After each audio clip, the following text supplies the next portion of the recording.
Joy Houston, welcome to the Story Engine podcast. Oh, Kyle, thanks for having me. I'm honored. We are going to be talking about some things that are really near and dear to my heart and my own origin story, and I'm excited to dive into this with you. But before we start getting into the nitty gritty materials, can you tell us a little bit about who you are and how you're showing up in the world today? Yes. So my name's Joy Houston. You totally nailed it. What I'm all about showing up in this world as is someone who's a stand to do two things in one move. And those two things are to end practitioner burnout and to eradicate what I call illness isolation.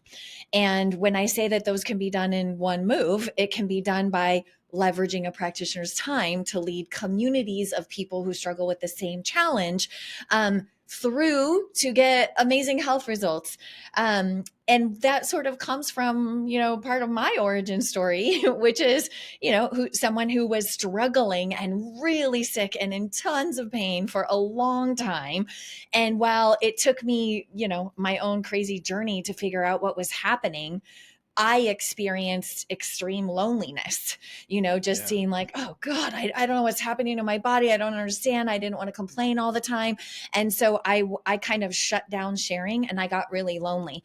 And that's when I was already working to help, health practitioners launch their books and their products and their online programs. So I was already working with really well-established health leaders, but it was on my own personal journey that I saw, oh my gosh, it's not just those big names who need help with their marketing, with monetizing their knowledge.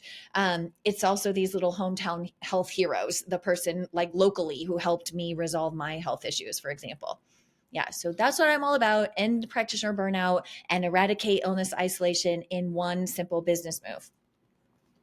So one of the things that you're really passionate about that we haven't quite heard yet is labs. And one of the things that's really interesting with the direction that I took this with illness isolation is, in fact, that it is difficult to isolate an illness, for example, a certain condition, because there's so many upstream and downstream things. And so I took this in a very different and scientific way of, can we really find one root cause, or do we need to really take care of a whole system, which I thought would be maybe one of the reasons why practitioners were burning out. But I can also see how this isolation is adding into the system and adding stress when you're so worried and burnt out and tired of focusing on all of these things. I love the idea of having a community, and it's something that I really wish I would have had going through a lot of the struggles and poor gut health and autoimmune I've things got a, that. okay. I have a Oh, little lag in your audio, so I just want to make sure I'm hearing you okay. yeah, perfect. No problem. And Okay. it should record a little bit better over time. But yeah, if you need me to Oh, repeat great. the question or anything, you can let me know, and Okay. I'll just hit a marker and we can start over. Okay, But yeah, perfect. even if it looks a little choppy, it should appear better on the other end. But yeah, fair enough. Um, Let me gather myself.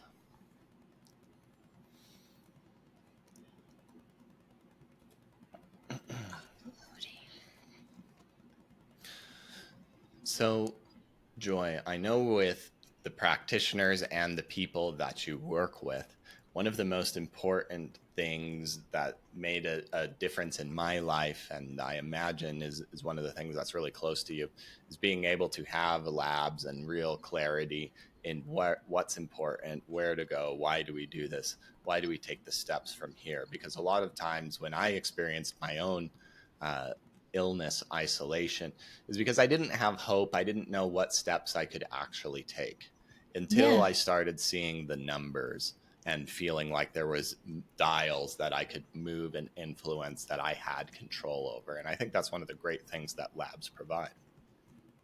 Specifically in the functional and precision medicine world, right?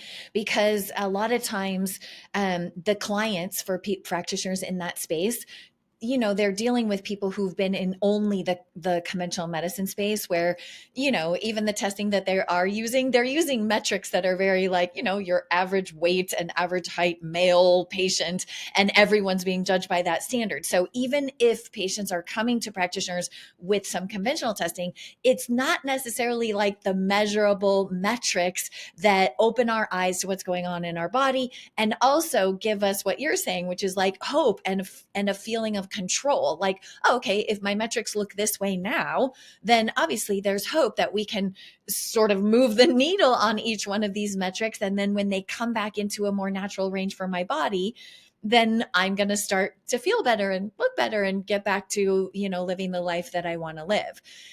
And that puts functional medicine providers in a really interesting position right now. One of the highest performing, client acquisition tools for our clients is actually, a concept we call lead with labs, right? We help them set up like a whole lab test funnel.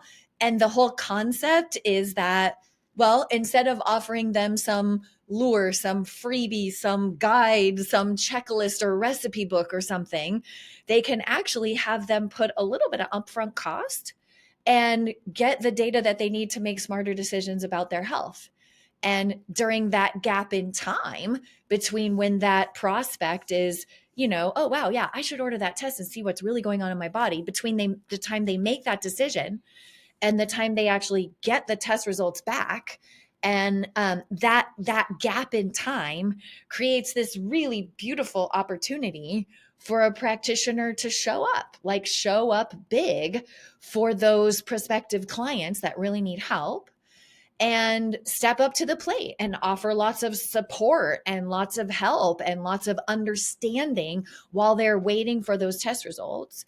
And then by the time the test results are in, like if there's something wrong or something indicated on that test where they do need support, well, who's there as the obvious choice to, guide them back to getting those numbers where they want them to be? So I'm really loving labs right now for the functional and precision holistic medicine community, because it literally can be what marketers would call like like a car dealer would call it like a loss leader, right? Or, a low ticket offer. Internet marketers would call it something like that. But it's like they make a small investment to get hardcore data.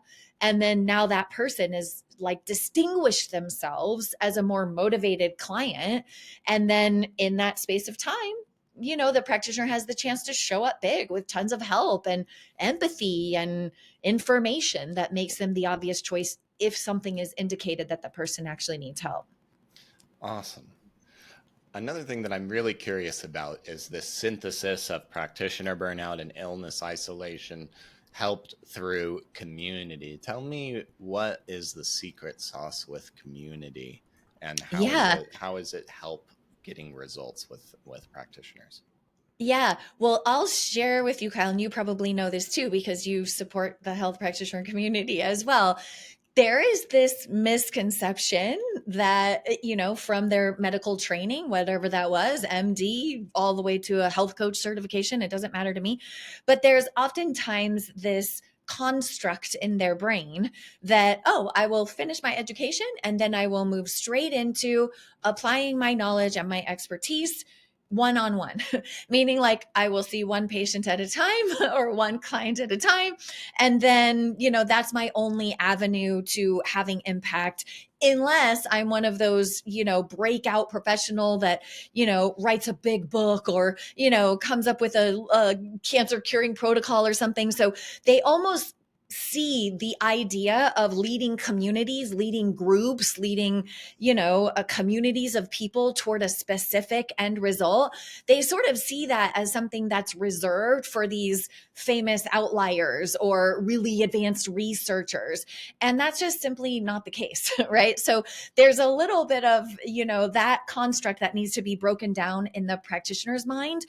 And the way that I can get them to do it, oddly, is like get them to see that that's not their only avenue for making money, that they don't always have to trade time for money in that way, is to simply share relevant health research for them. So, for example, when I say to any practitioner that thinks they only can do one-on-one care and they can't do groups, they can't do communities, when I say to them, like, are you familiar with the research that loneliness is as dangerous as smoking a pack of cigarettes a day? Are you familiar with that research?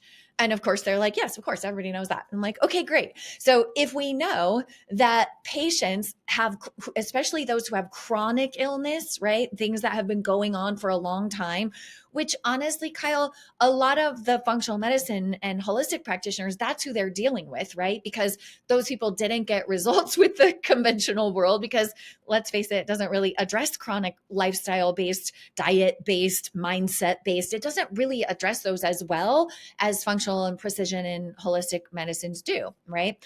So when we open this conversation with them of, if you're familiar with that research, then you know that that loneliness is a health deterrent to them getting better, right? So if you could stop the patient from smoking a pack of cigarettes every day, you know it would make your job of getting them more healthy faster a lot easier. And they can totally see that. They can agree with that.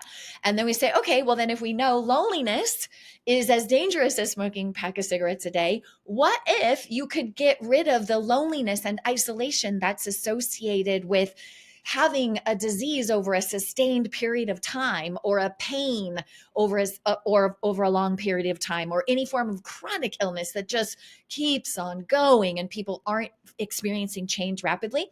If we could put those people into communities, that saves you from burnout because you're not repeating yourself ad nauseum, right? The same concepts and the same lifestyle changes and diet and mindset. Like, you're not repeating yourself. The practitioner is not repeating themselves ad nauseum. They can get on, I don't know, one call, 1 hour a week, for example, and lead 250, 500 people in a group session. And then when those people have a shared group, a shared platform on which they can befriend one another and provide empathy and share lifestyle strategies and time saving hacks for living the lifestyle and making the changes that the practitioner is advocating to that community, well, then you've essentially fed two birds with one seed, right? Like, you've leveraged the practitioner's time because they can stop repeating themselves over and over the same thing they say to all of their, let's say, autoimmune patients, for example, and they can deliver that content via video and people can revisit it over and over. And then they can come to the once weekly or twice monthly, whatever they want. They can come to the live sessions and they still have access to speak to the doctor, ask the doctor, or medical professional, ask them questions, get their insights and input. They still have access to that, but then they get that at a way more affordable cost because obviously functional medicine, precision medicine, it is expensive. Oftentimes my practitioners are charging, $5,000 to $7,000 for a 3 to 5 month, engagement with something. And not everybody can afford that, especially since oftentimes this type of care is cash out of pocket, right? A lot of people, their insurance isn't covering it. So they're having to come out of pocket and pay for it. So if they can't afford those expensive one-on-one engagements, isn't it nice for those practitioners to have a second tier offer? Okay, well, great. You might be a good fit for our live community. And one of the benefits is you're going to meet a lot of people resolving the same, condition that you're getting over, right? And then even a third tier offer, because once they have that course recorded, now there's, the opportunity to have a DIY or a self-study course that has captured that health professionals knowledge and sort of encapsulated it in, a group program with little videos. So it's leveraging their time. Now they're not stuck in the time for money trade. Okay. And then the communities that were, let's face it, they do stop complaining to their church groups and their family and their friends because it starts to be embarrassing over time to just be, that guy who's always complaining about something. And so it's ending it's ending their isolation, and it's ending the burnout because it gives these practitioners a predictable income source by sharing that same knowledge that they would be sharing one-on-one. So that's how I see those two things coming together. Excellent.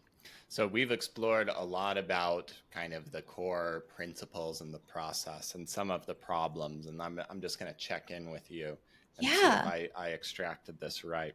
So I think that for this practitioner burnout and illness isolation, this is them giving away so many freebies, but having all these clients kind of kicking the tires. Nobody's really committing to them. They're having to I think constantly that explain kind of themselves. happens.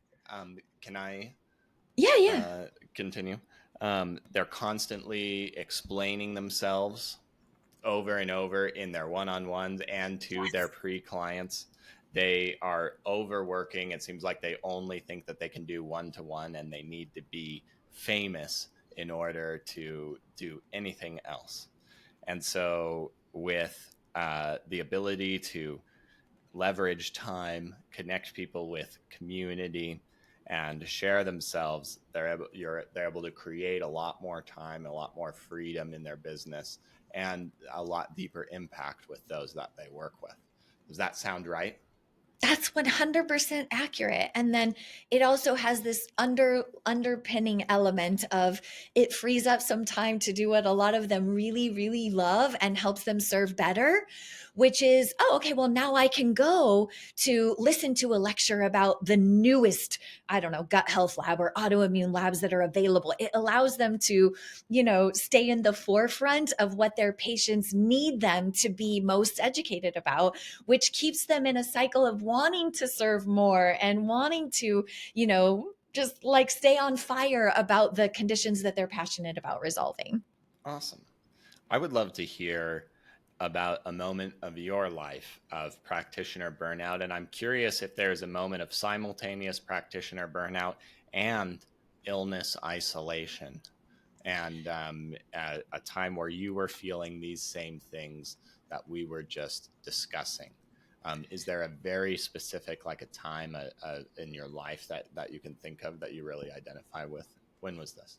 Yes, and it's actually the origin story of why we started Heal at Scale, because Heal at Scale is a subsidiary of Launcher, and Launcher's worked for some of the biggest names in the health and wellness space, big health brands. And so at the time that agency was rolling, and we were sort of being passed from expert to expert who needed their, next book launch, next supplement launch, that kind of thing was going on. Mm-hmm. And in the stress of running a agency like that and working for these huge names in the health space, my health started to break down. And luckily, because I had helped Dr. Sarah Gottfried with her book launch and her program launch, I knew enough from having to educate myself about her curriculum and of course power read the books and try to channel her, her knowledge and her being to help with the marketing on that campaign. I knew enough to realize, wait, I'm in hormonal breakdown. Right. So I started to have all of these crazy, scary symptoms. Like I remember, Kyle, one night I woke up in the middle of the night and I was like drenched in sweat. And the first thing that came to mind is like, oh my God, I'm dying. Like what is this? Who drops a gallon of water out of their own body in the middle of the night? This is so bizarre. And then I remembered, oh, wait a minute. Like Sarah talked about this in her book. And I had this experience of like, if I had not been helping Sarah at that moment in time, I would have been in that typical like patient experience of like, without the, hormone tie in knowledge, without that piece, I would have been like, what's wrong with me? Am I dying? Is something wrong? Like, I would have been way more scared if I didn't have a little bit of Sarah's knowledge, sort of, by osmosis through helping her in my brain. If I didn't have that knowledge, would have been Did way more scared. you at the time have the discouragement of your symptoms, or like, I'm tired of complaining about these things that I don't really understand? Or was It that too wasn't for a early on? while. So luckily I knew, oh my gosh, okay, something is going on with my hormones, but then I just couldn't make time in my own schedule. And I'm so picky that like about, with working with functional medicine doctors, I was like, I got to find a really good one. I want to find a really good one. So I didn't have that piece set in where I started to get really lonely until my symptoms had been going on for a long time. So Okay, I think it was we'll move probably on. 3 months. Just Say to that again. just to like find the details, since that's not really like part of this moment. I'm Yeah. curious, your agency rolling this moment, and you had the presence of mind in a specific time to realize, I am experiencing these symptoms. What room were you in when you had that realization, and what happened right before you had that realization? You mean the moment of waking up afraid because of the night sweat thing?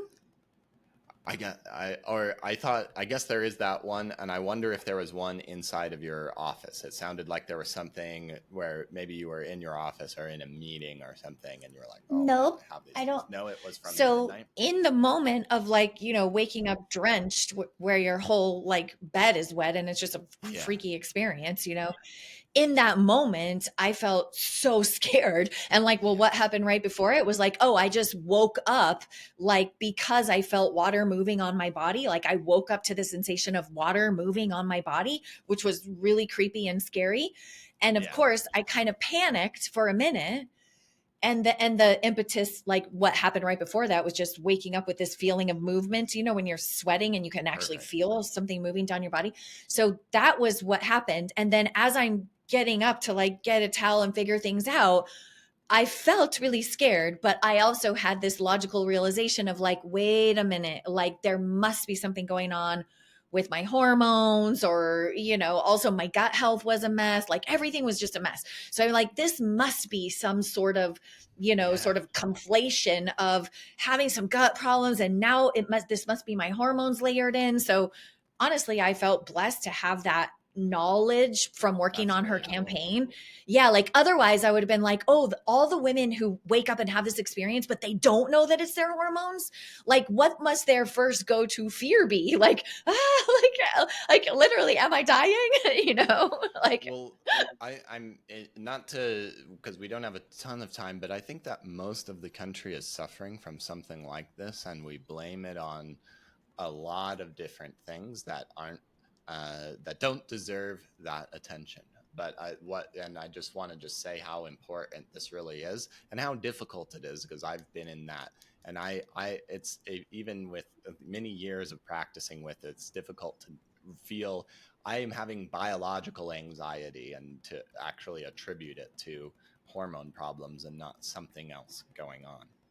Um, I'd love to take us forward and find a moment in your life now of the opposite frequency. When were you experiencing your own health, your community, and a lot of the benefits that you promise your clients within this? well, in turning that around, if there was a moment, like if you're looking for a moment where there was an experience of both, the isolation that I was feeling and also seeing practitioner burnout, we would have to fast forward 4 months where I found an amazing practitioner here. She's in La Jolla. Her name is Brooke. She's amazing. And she had completely helped me turn things around. So like my eyebrows were growing back in, my hair was growing, my energy was back. Like I felt like, okay, I'm back in the game. I felt back in, the body that I felt like myself in. I was back in that body. And so right at this moment that I was having a checkup with her, and I was so grateful and just enamored with the progress that I had made, she looked like death warmed over Kyle. She looked so bad, like bags under her eyes and just not herself. And I felt guilty because I was like, wait, oh my gosh, she's amazing. I'm finally feeling good. Like I finally feel back in my body and back on fire again and passionate. And I had to ask her, like, girl, like you've been so pivotal in my life. Do you mind if I ask you what's going on? Like you don't seem like yourself. And, as some of us can do, especially as women, like as soon as somebody caring asked what was going on, the like waterworks started. And she said, Joy, I this month I'm paying my medical assistant more than I'm taking home from this practice, and I don't know what I'm doing wrong. And I love what I do. I'm so good at it, but I can't make this work. I'm starting to think I should just open a coffee cart because everybody's addicted to sugar and caffeine, and maybe I could make it work financially. So it was this crazy moment of being like, wait, like, before I found her and before I was healed, I was like lonely and isolated, wondering what the heck was going on with my body and how I was going to turn this around. And here is this woman who's amazing at solving the problem that I have. Honestly, she should have like a line around the block of all the women in San Diego and in La Jolla, like lining up to get her help. And she's like thinking about opening a coffee cart, which is the opposite of what she recommends, by the way. She wants you to be good to your body, no less caffeine, less sugar. And she's thinking of just like, screw it. I have no other chance to actually make money and make people happy other than doing something I don't even believe in, you know? And that's when we had the conversation of like, hey, can I take you out to lunch? And can I tell you what I do for these big names? Because you could do this at a smaller scale for local women here.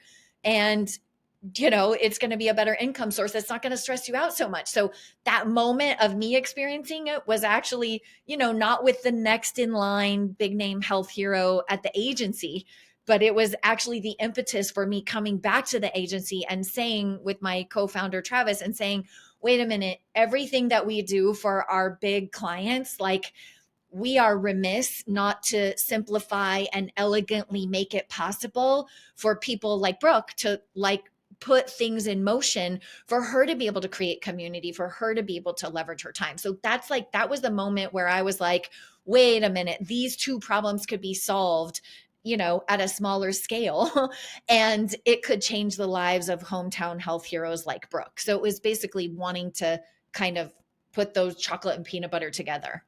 Perfect. Are you ready for your story? I'm ready. I wake up rolling in my own cold sweat, wondering what could be wrong with me. I look up at the ceiling. I'm afraid I've woke my husband up with another random stressful thing. I haven't been myself at all lately. My agency is rolling. We have a ton of work to do. We have a lot of things, and it's driving me to the limit. Most of my habits and routines, I can't keep up with them anymore. And I'm taking one more cup of coffee here and there, here and there. And now I'm waking up in a sweat, and I have to stop myself from thinking, I'm dying, oh my God. But I remember one of my clients, a health expert, mentioning something like this. And so I decided to figure out a way to get some help. And I went to see a functional medicine practitioner. She showed me a few things that I could do and gave me some really great strategies that helped me out, and in no time. But I can remember finishing up and seeing bags under her eyes and asking her, like, Brooke, what's going on? And she's like, I'm paying more to my assistant than I'm making. I don't know what I'm doing. I know that I can help people, but it seems like it takes all of my time to explain. I'm giving away all these freebies. I don't know what I'm doing anymore. And it seems like I'm missing out on some kind of secret.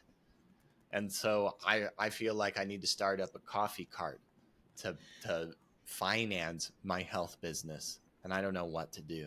And it was in that moment that my heart had broke. I had been working in marketing and PR and with some of the greatest names in business and some of the most important healers in this world that made a difference for me were going unheard, unseen, and unknown. And I could imagine how many more people just like me were waking up in the middle of the night with these problems and having no idea what was happening to them. And that's when I set out to create Protocol to Program, to unite the almost burned out practitioners with the lonely, isolated patients and clients and people that needed their help. And I set out to make a system that would help these practitioners break out of the one-on-one prison that they found themselves in, and to be able to have a community that got better results, longer lasting results, and would be happy to connect with their own communities beyond there. And so this took a long time and a lot of costly and painful mistakes. But over the course of a few years, we really started to put together the solution. And I really knew I was onto something when I saw my own communities of people, of practitioners, of patients, of all kinds of people sharing themselves and sharing their stories and connecting. And that is what I'm here to teach you today. Because no matter if you're just starting out as a practitioner, you've been at this for a while, you can impact more people with this process and this system and create more freedom in your life to do what you really love. Bling, happy ending. Exactly. So, Thank you, Kyle. absolutely. Can you? I'm curious, and a lot of times when people hear their own story in this way for the first time, it inspires some new ideas of I could put this there, I could use this there. What's coming up for you right now? Yeah, I think what's coming up for me is this reminder that I'm getting from my coach at the moment, which is that we get tired of our story before our market does. So, like, there's constantly new people coming into my world, but I never think to go back and repeat that story of, like, oh, well, why did you even start Heal at Scale in the first place? And share the story of a local person and share even just like, well, that I had something going on in my own body that was scary, like I just don't go there. Like, I get so busy trying to help people get the result that I want them to have, that I forget the essence of story. Even though I want my clients to do it, I'm personally forgetting to, like, share that and keep it in the, keep it in the top of funnel conversation, so that they get the backstory, they get the emotion of it. And, like, seeing someone who has changed your life the way that Brooke changed mine, like, seeing that person in pain is like, ugh, like, no, Mm-hmm. it doesn't feel right. It just feels so wrong. And I think that I would be remiss not to share that, because it's that empathy that I have for her is really, like, spread out to any practitioner who is spread too thin and suffering like that and stressing over their one-on-one, and having that be their only source of income, especially when you look backwards over something like, like the pandemic happening, for example, where it just killed their one-on-one and they had nothing. So I can see where, like, I've made an error to not take the time to share the story in the way that you're succinctly putting it in front of me. What an amazing insight, and I'm deeply honored from that. And that's one of the things that I really believe in and I want to stand for in this is I feel that many of the experts out there, we have mislabeled the value or misassigned a value to our stories, and we aren't serving ourselves and our clients through that. And I'm super honored at your willingness to play full out, and I hope that this story really serves you. Joy, where can we go to learn more about you? And do you have any closing thoughts for us today? Yeah, I mean, I think that the sort of epiphany that you brought for me is one that I would invite all of the listeners to take on, because the truth of the matter is there's always new people finding us. We need new people to always be finding us, right? That's part of our ongoing marketing. And if we forget to constantly keep at those early interactions with new people, if we forget to inject those early interactions with our story, our mission, our values, our reason for doing what we're doing, then we would be remiss, right? Because I think those are the things that make us human, that make us relatable.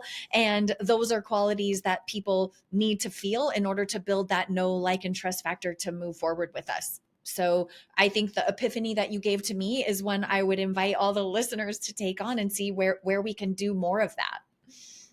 Yeah. And where can we go to connect with you and learn more about you? Yeah, the easiest way to connect with me is to go to healatscale.com. Heal, Heal, like heal the problems of the world. Healatscale.com. You'll find plenty of free resources there, and even an invitation to book a game plan session to see what's best, what's the highest and best service for you and your brand. Amazing. Joy Houston, thank you so much for joining us today on the Story Engine podcast. Thank you for having me, Kyle. And thanks for reigniting my passion for my own story. I very much appreciate that.